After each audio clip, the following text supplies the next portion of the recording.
have 4 missions in the area. The original mission was the Mission de Guadalupe, which is right across the border in Juarez. We also have the Ysleta mission, the Socorro mission, and the San Elizario Presidio, all along the El Paso Mission Trail corridor.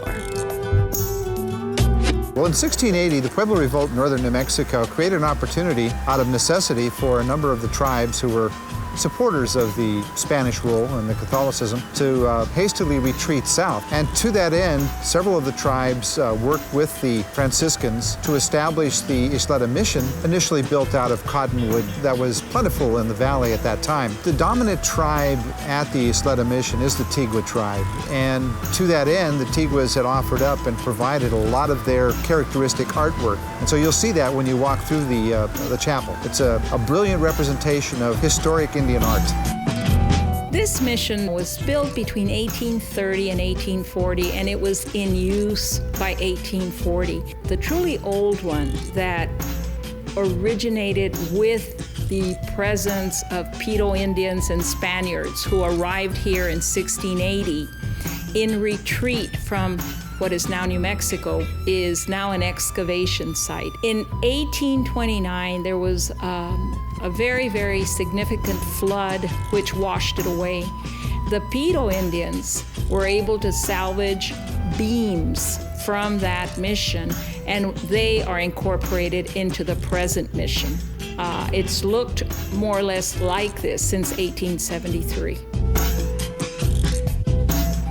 Well, the San Elizario Chapel, of course, was founded when they founded the original presidio, the original fort here in San Elizario on the Camino Real de Tierra Adentro. The first original nave that was built by Don Juan de Oñate was 1598.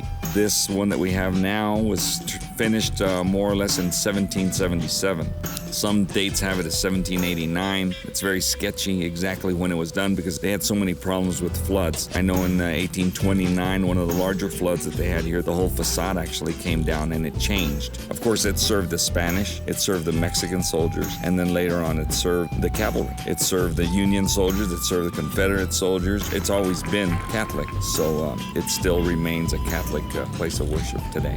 My grandfather wanted El Paso to be proud of its history. He wanted us to know that these missions were founded before the Pilgrims came to America.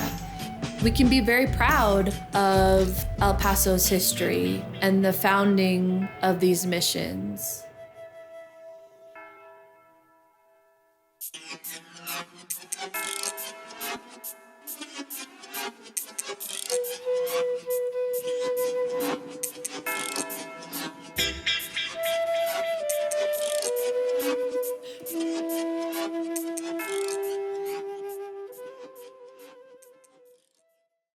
Only in El Paso is a collaboration between KCOS, Destination El Paso, and PBS Digital Studios.